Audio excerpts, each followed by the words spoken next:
Hello, ladies and gentlemen, and welcome back to Inside Movies Galore. I'm your host, David Streggy, and today I have another review for you of three different films filmed back to back together that are part of a larger film franchise that were directed by David Palmieri, um, produced by David Sterling with Vista Street Entertainment, along with David Sterling Productions. And some time ago, maybe a couple of months back, David Sterling put them out on these nice Blu-ray combo packs. And let me show you these for a moment. So the first film is called Angel of Death. Here's the cover. Here's the back. You can see some pictures from the film. There we go. The second film is called Blood Rose. There's the cover of that one. And as you can see, David Sterling signed it, and there are some pictures from the film as well as here you go. There's the third one. It's called Hollywood Coven, and here's the back of that one as well. So here we have the films on Blu-ray combo DVD. I prefer DVD because, well, that's the format that I kind of grew up on. Besides VHS, and I think it's just fine. I don't think that Blu-ray makes any difference, to be honest. So in any case, the first film. The first film is called Angel of Death, and that involves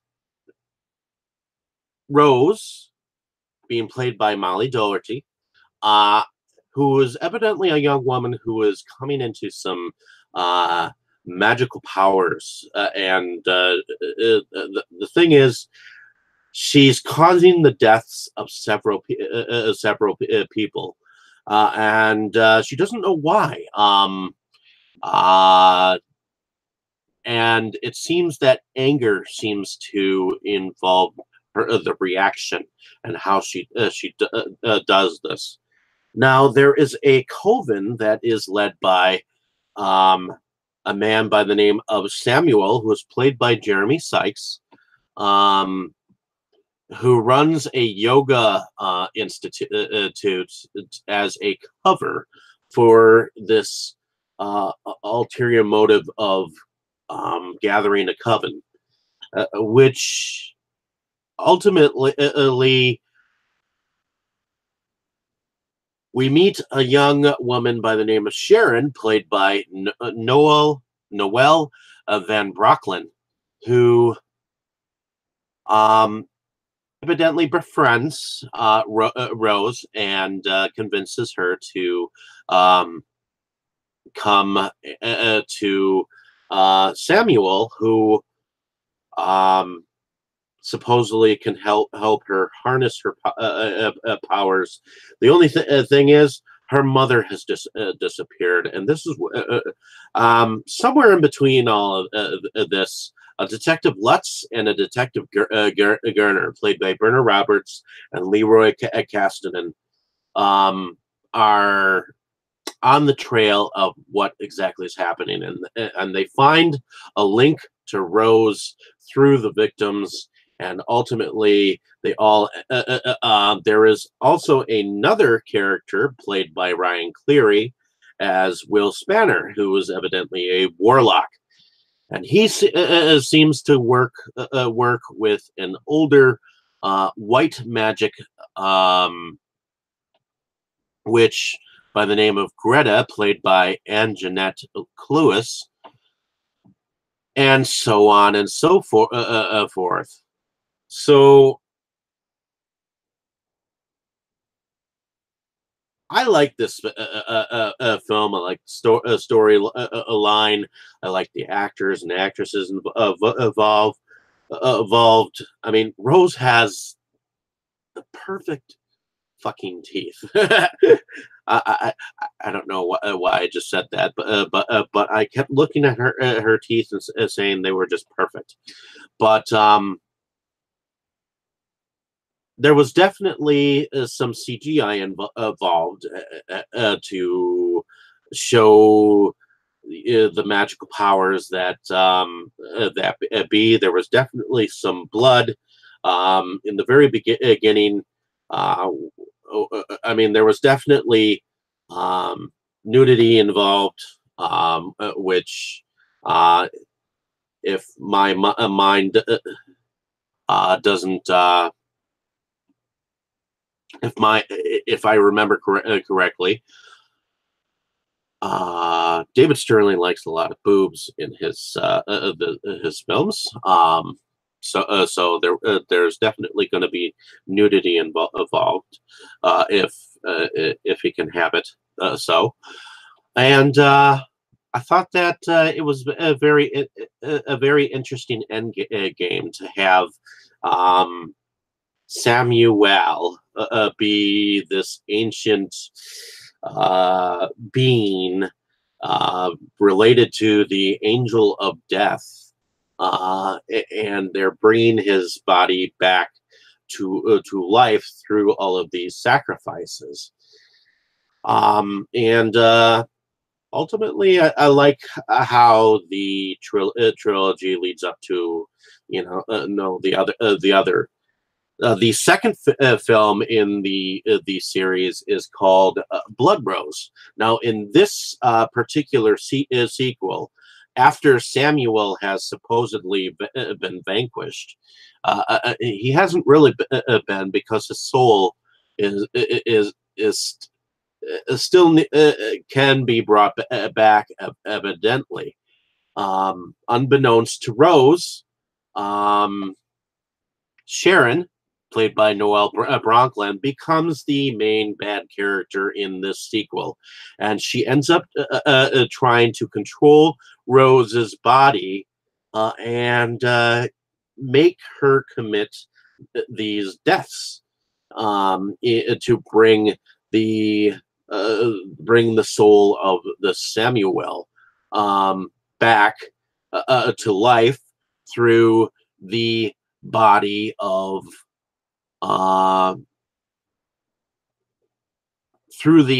body of an actor by the name of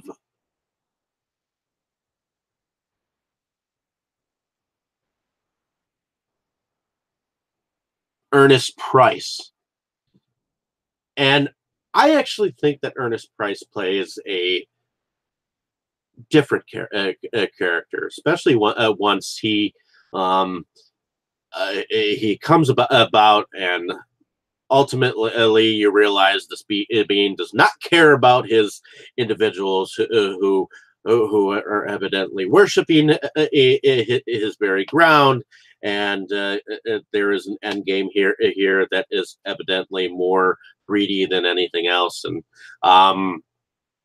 ultimately it comes down to that Rose's power is much more powerful than his, and she is becoming the witch that no one means her to be, even though there is an end game. And I love the back and forth between Detective Lutz and Detective Garner as well throughout these films, even up until the third film, which kind of surprised me, where evidently it starts off where the second film ends, and it kind of goes into a storyline where it seems like it's a film about the cast members of the previous two films, and a curse has evidently been linked to the Crystal Force movies, which evidently the one of the producers behind this series by the name of Jerry Pfeiffer executively produced, called Crystal Force, and so instead of the Witchcraft films being referred to, it's Crystal Force 14, 15, and 16 that have uh, uh, they've been filming. And so Jamal's character evidently plays the director behind this.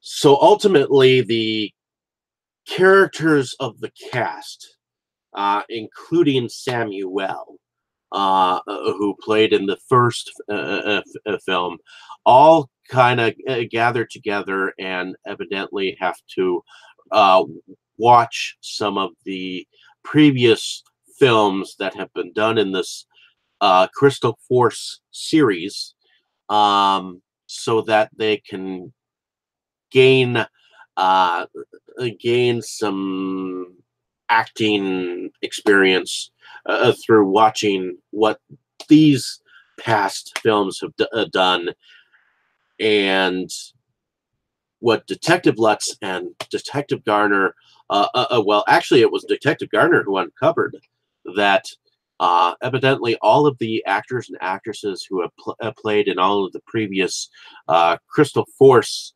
um, features have disappeared.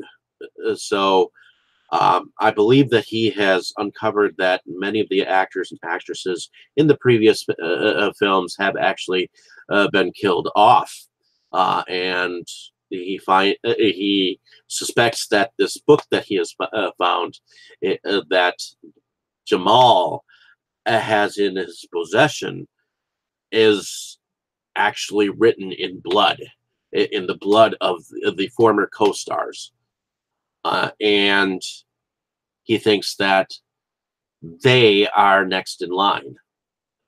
So I thought that this was definitely a different twist, kind of going against the mold, um, having it be a story about within a story about the cast members of the previous two. I thought the acting involved was definitely spot on. I thought the effects definitely got better through each film, and I really like the storylines of uh, uh,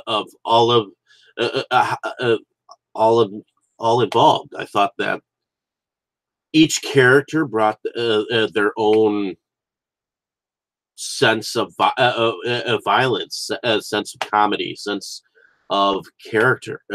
I mean, you've got one friend betraying another. You've got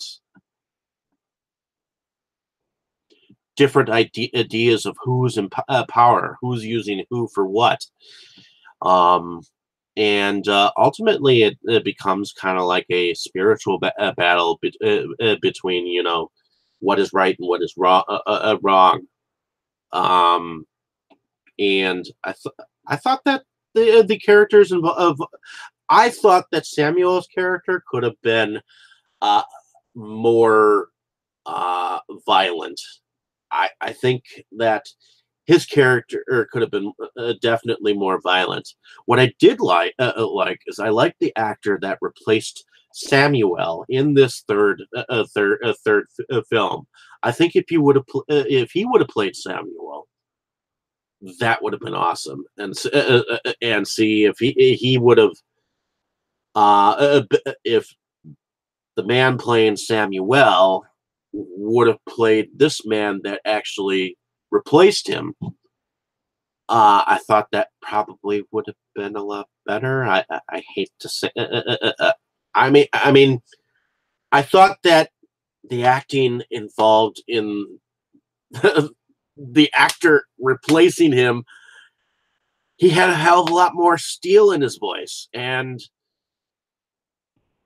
one thing I guess I liked about Samuel's character um, is,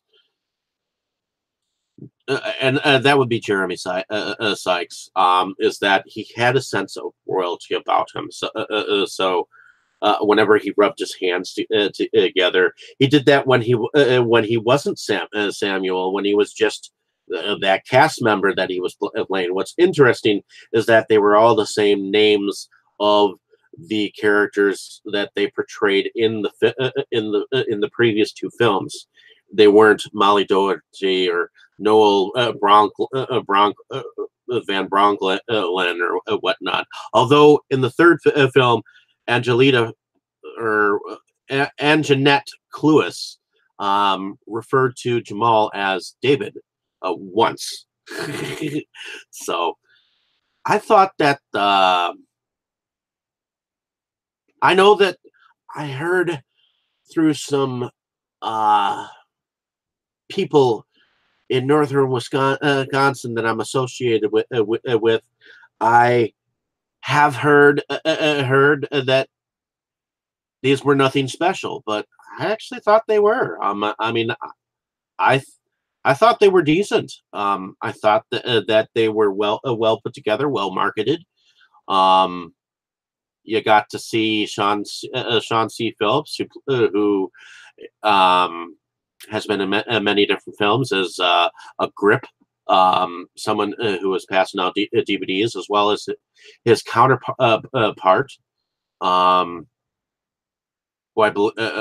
believe his name is Brandon Mitchell, um, who plays Warlock Guard in the first one. So that was kind of interesting.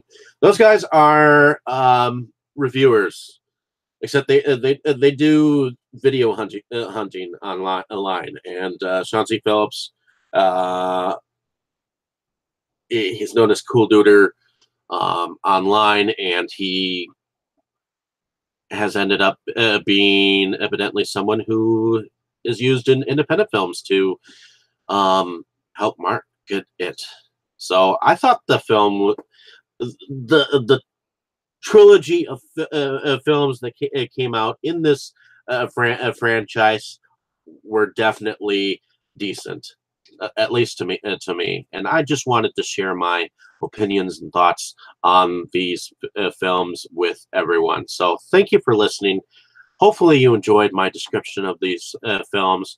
Like and subscribe to my page if you have not. Definitely check out the films when you can. I thought that they were different. They were filmed back to back in 2016, and I thought it was